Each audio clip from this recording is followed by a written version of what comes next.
Hello, fellow risk takers, and welcome to my worst investment ever. Stories of loss to keep you winning.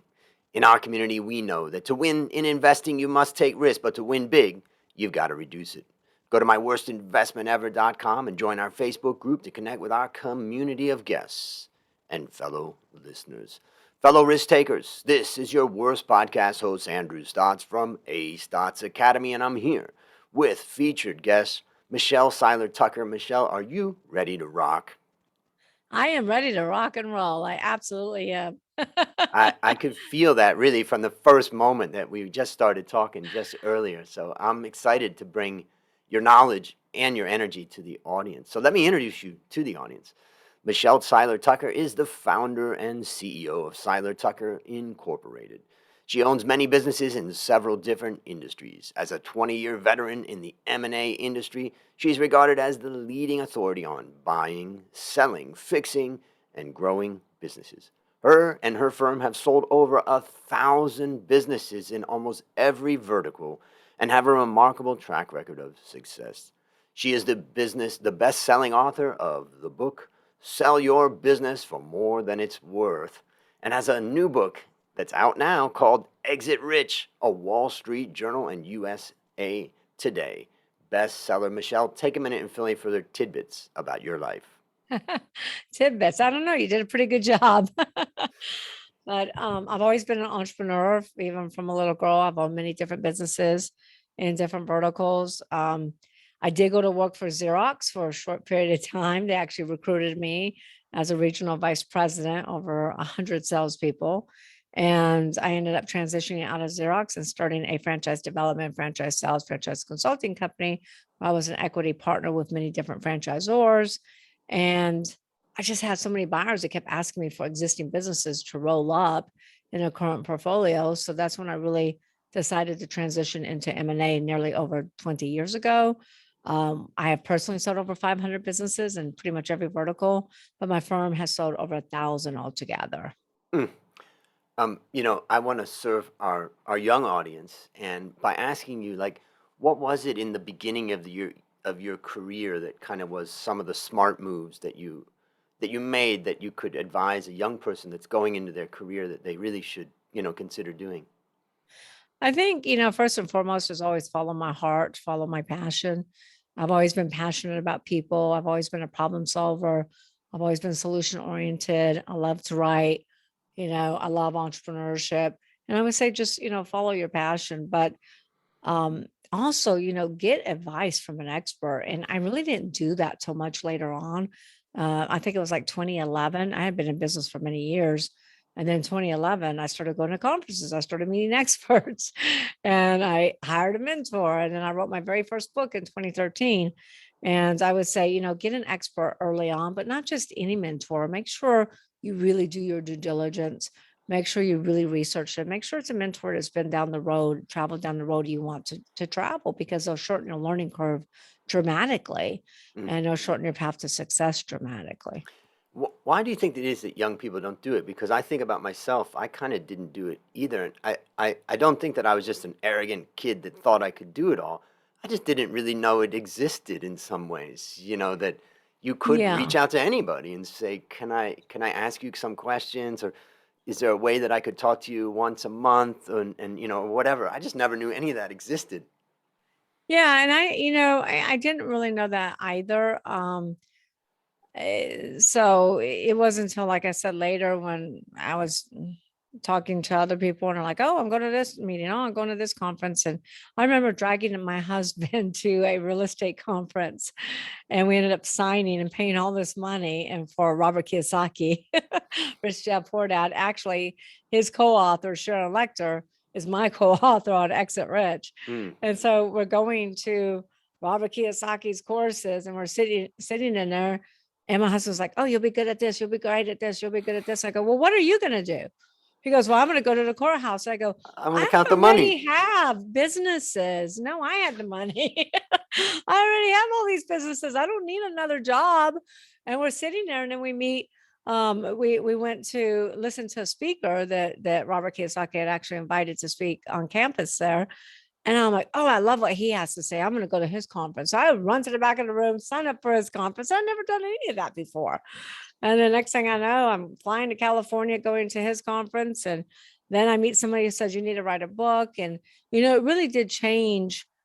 It really did change my trajectory pretty quickly because nobody knew who I was. Like, I'm the best kept secret. I've sold all these companies, but I'm selling private companies. So we Mm, can't really talk about it. So nobody really knew who I was. And, a lot of business owners don't really know that business brokers and M&A advisors, investment bankers exist. mm, And so it really helps build credibility, it helps with exposure dramatically, and it really helped me build my business. yep. So I would say to all the young people out there, don't wait, go get a mentor. The more successful an entrepreneur is, the more time, energy, and money they have to invest in you. Right. That's great advice. And one last thing, you've written this book, Exit Rich. I'm looking at it on Amazon, right? It's the 6P method to sell your business for huge profit.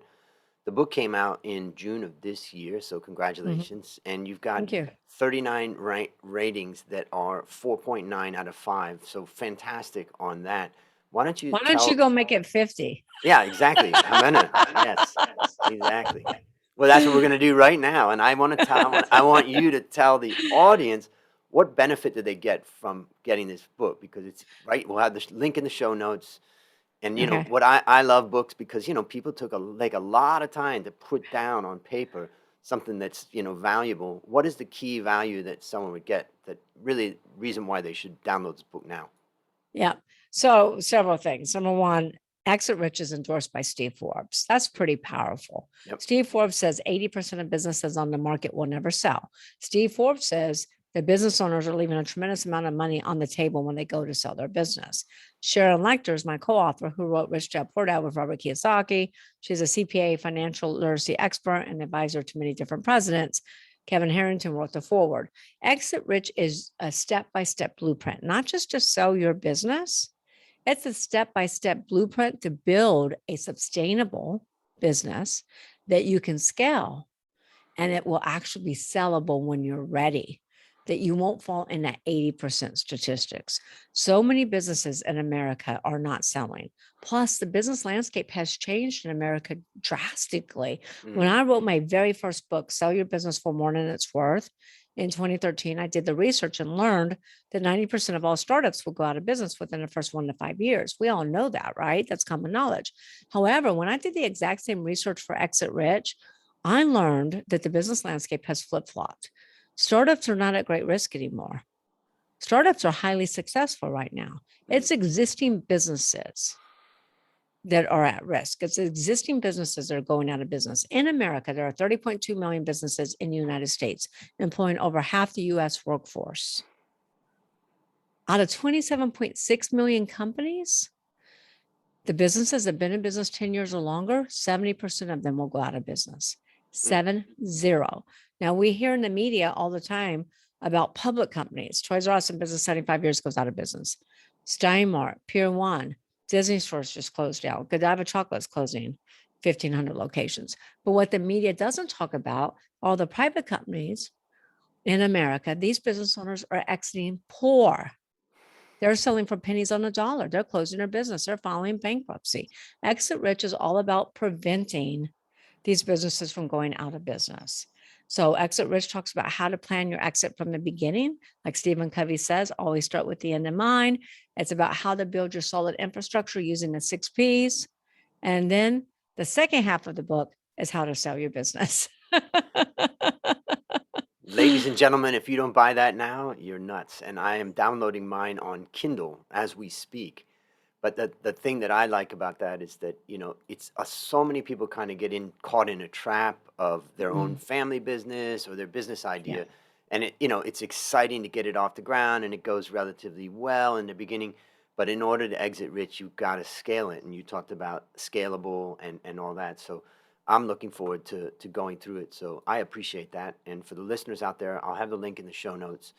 And for just one last thing, for those people that want to follow you and keep up with what you're doing, what's the best place for them to go to do that? Sure. So two things I want to say. Number Yep. one, if on buying Exit Rich, or if you're outside the United States, absolutely go to Amazon. I have people from outside the United States that try to come to our website, and the shipping cost is just so Yeah. expensive these days. So go to Amazon. If you're inside the United States, obviously you can go to Amazon, you can go to your favorite bookstore, but I also encourage you to go to exitrichbook.com instead, because that's where all the value is. At exitrichbook.com for $24.79, we will email you the digital version. We'll ship the hardcover to your doorstep. We'll give you a lifetime membership into the Exit Rich Book Club, where there's video content and me doing training on different strategies and techniques. I've been training for the last 20 years in the trenches to my clients, plus documents, Andrew, documents to operate your business, documents to sell your business. We have sample employee handbooks, policy and procedure manuals, sample letter of intents, purchase agreements, due diligence checklists, closing docs. Everything you need to operate and sell your company are there. And I can promise you, if you went to your attorney to recreate all this, it would cost you over $50,000 to do so. And then the other thing too is that we're giving you a free membership in a club CEOs, where we really help business owners build that, sustainable, scalable, and when they're ready, sellable business. So that's at exitrichbook.com. If you do buy the book somewhere else, just email us, marketing at Seiler Tucker. Just email marketing at Seiler Tucker, and we'll still make sure you get those bonuses. Perfect. As What far an as what can offer. they follow us, that was a great offer, huh? Yeah, Bam. amazing. And as far as following us, they can follow us on social media, Facebook, Instagram, LinkedIn, Twitter, Great. and my main website is seilertucker.com. Great. And I'll have the links to all that in the show notes, ladies and gentlemen. So go to the website or go to the show notes and get in touch. And now it's time to share your worst investment ever. And since no one goes into their worst investment thinking it will be, tell us a bit about the circumstance leading up to it, then tell us your story. Sure. So I've had a few bad investments, some in businesses and some in and vendors that I've hired. But I'll tell you one of the worst ones. So remember when I told you that I started going to conferences and networking, then I started really speaking on stage at all these different events. And one of the leaders of one of these organizations, I'm not going to say who, ended up talking several of the attendees. We've been going to these conferences for a few years, talked several of us into investing into a business in Africa, in South Africa, and a technology company. And I was excited because, I was excited about Africa. I was excited about doing something unique, something different outside the United States. And I liked the people that we were going in with. Didn't necessarily trust, the leader that was bringing this opportunity in front of us. And look, this person broke so many rules. They didn't follow any of the, there's so many guidelines when you're trying to raise money. They didn't follow any of those rules. And so we all got together. I got my husband involved too, which was a big no-no. So my husband invested over, are we supposed to say how much we invest? Yeah, sure. My husband invested over $250,000. I invested over $250,000, the two of us. And it was just a disaster. The leader ended up getting in a big old fight with the CEO of the company. He went his separate way. Apparently he didn't get his money back. I don't know, if that's true. So we really fought for years to make something work or get our money back. And, gosh, what was it now? 5, 6, 7 years later, we still don't have our money back, and we probably will never see our money. So that was a big loss. And, my husband reminds me of this all the time. And then a very good friend of mine that was also attending these events, I got him to go in, and he invested over $250,000. So I hear it from my husband and I hear it from him. Oh man. Oh man. And so it was a terrible thing. We should never have done it. So tell me, what did you learn from it? How would you summarize the Well, lessons? yeah. So number one, when somebody is trying to raise capital from the stage, make sure that they're doing it the right way. Make sure they're following all the rules with the SEC. If you're going to invest in a company outside of the United States, really, really, really do your due diligence and have some alliances in that country. I didn't really have any alliances in South Africa. I've never been there before. So really have some alliances, attorneys, trust advisors that you can really go to, that you can trust over there. We Mm. didn't really have those alliances. And every time we try to hire an attorney, we pay an attorney money, we lose the money, and we just kept spending more money to try to get our money back. So, at this point, we're like, okay, we're done. So the big lesson is, like I said, make sure that they're following the SEC rules. Make sure that you have trusted advisors. Make sure that you don't get caught up in the excitement of it. That's the question I had is like, how do you prevent that? Because some people are really good at getting you excited. Yeah, and they were really good at getting me excited. And I'm a pretty good checks and balance person. I'm Yep. pretty, left brain, right brain. I'm pretty analytical, and I will review transactions. I mean, I review transactions every day on a daily Yep. basis, and I own multiple companies. But they did get us all pumped up, and I wanted to do something different, and it was unique, and I wanted my husband to be involved. And I think you just have to like, yeah, you have to separate yourself from everybody and really think about it, and Mm. really, weigh the pros with the cons. Write down all the things that could happen, all the things that could go right, all the things that could go wrong. If it goes wrong and you lose this money, how will it affect your life? Yep. You know, if you lose the money and it's not really going to affect you, then but I would really get away from everybody. Write down the pros, write down the cons, and write down best case scenario, worst case scenario. Can you live with the worst case scenario? Now, Mm-hmm. I can live with the worst case scenario. Um, I would never do that again, and I Yep. would never bring my husband into it again because I've had to pay the price. Mm. But Never I think that's ending how reminder. you just gotta really stay grounded and try not to get caught up in the emotions. Yep. I always say never make decisions on emotion, always make decisions based on logic. Got it. Okay. And maybe I'll summarize a few things. I was taking notes while you were speaking, and I was just thinking, it's already crazy investing outside of the U.S. Like Yeah. that's already hard.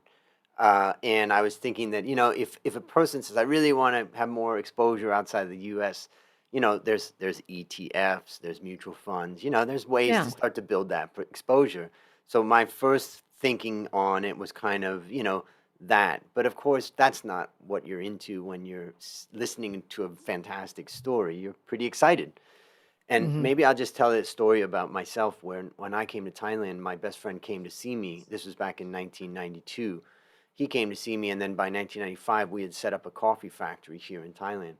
By 1997, basically, so we were selling coffee to restaurants and coffee shops and roasting coffee and hotels and all that. And then by 1997, the whole thing imploded with the Asian crisis.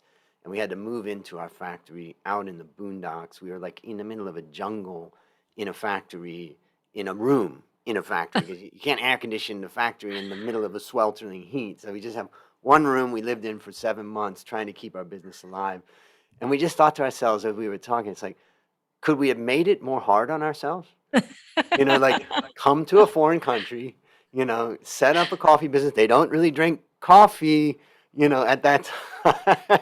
And, it just made me think that, whenever you're investing your money and when you're doing small businesses Yeah. already in startups and all that, there's so much risk, try not to bring additional risk on if you Mhm. can, like, whatever that is, going to a foreign country or whatever.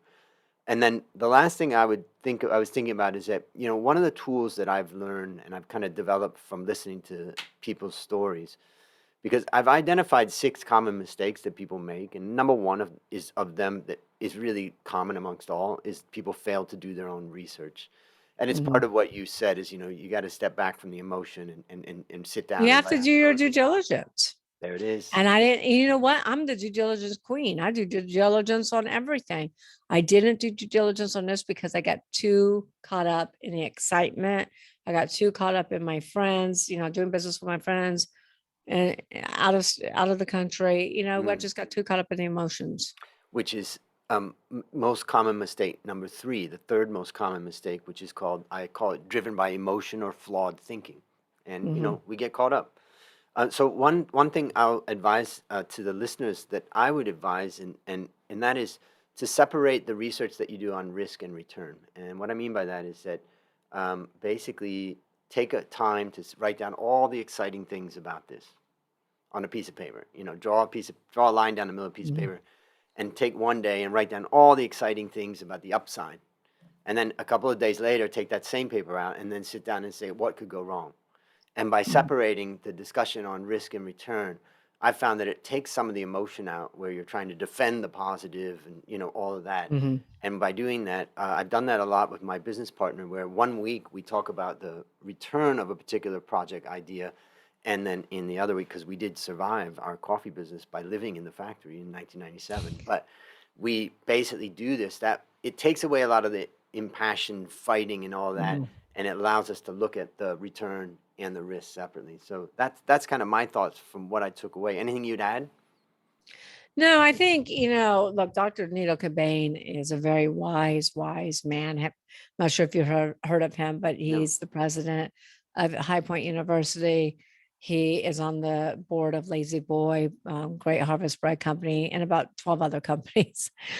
And he's like, Michelle, we always got to look at an investment by asking ourselves, like I said earlier, what's the best thing that can happen? What's the most likely thing that can happen? What's the worst case scenario that can happen?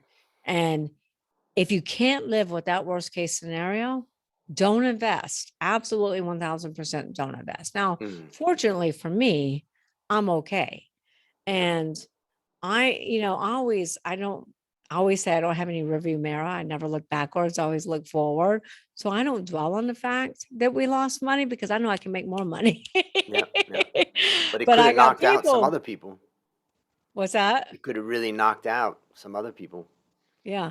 But I got people in my ears, saying I lost money. But, at the end of the day, I always look at things. What did I learn from this?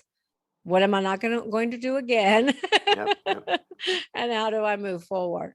But Perfect. I think, Dr. Needle's advice is spot on, Mhm. because if the worst case scenario, if you can't live with the worst case scenario, which you might lose all your money, then absolutely 1000% do not make that investment.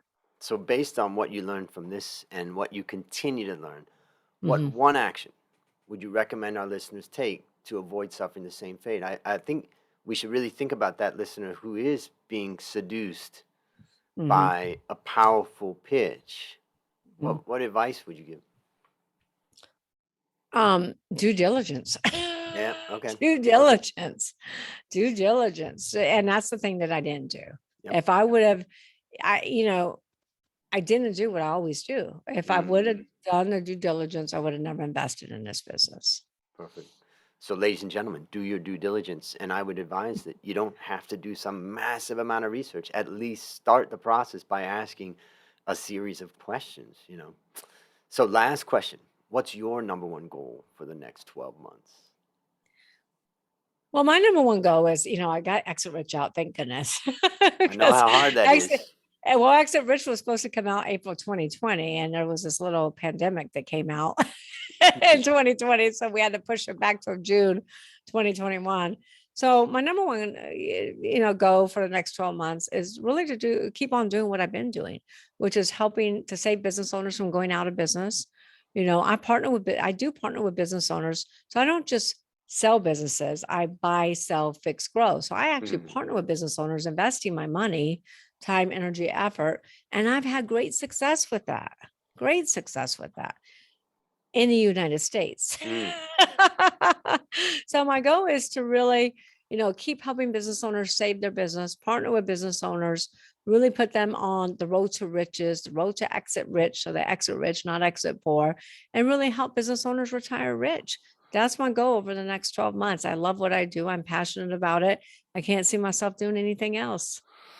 Well, that sounds exciting. And for the listeners out there, let's all follow along as Michelle does this, and make sure you go to the show notes. We've got everything there for you to get. Listeners, there you have it, another story of loss to keep you winning. Remember to go to myworstinvestmentever.com and join our Facebook group to connect with our community of guests and fellow listeners.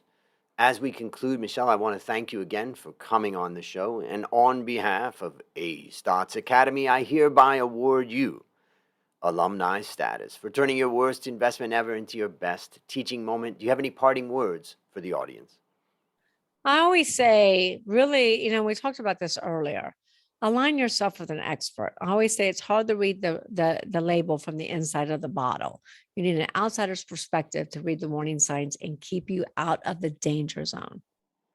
Beautiful. And that's a wrap on another That's great it. story to help us create, grow, and protect our wealth. Fellow risk takers, this is your worst podcast host, Andrew Stott, saying, I'll see you on the upside.